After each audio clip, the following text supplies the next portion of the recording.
Hi மக்களே, வணக்கம். காலை வணக்கம். வீடியோ போட்டு ரொம்ப நாள் ஆச்சு. சாரிங்க, ரெகுலராக போட முடியறதில்ல. இனிமேல் போட முயற்சி பண்ணுறோம். செஞ்சு தான் ஆகணும். ஒன்று ஆரம்பிச்சிட்டோம்னா அது முடியலைங்கிற வார்த்தையே வரக்கூடாது. கண்டிப்பாக இனிமேல் போடுறேன். இது எங்கள் பாப்பா வந்து ஒரு ஃப்ளவர் பாட்டை எப்படி க்ரியேட் பண்ணி வச்சுருக்குறாங்கன்னு பாருங்களேன்.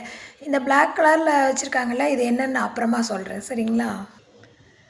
இந்த மணி பிளான்ட்டுக்கும் அதே மாதிரி தான் வச்சுருக்காங்க. இது வந்து எதில் பண்ணியிருக்காங்க அப்படிங்கிறத வந்து நான் அப்புறமா சொல்கிறேன் பாருங்கள். அவங்க என்ன பண்ணுறாங்கன்னு பார்க்கலாங்களா? சாமி கும்பிட ஆரம்பிச்சிட்டாங்க. சஷ்டியை நோக்க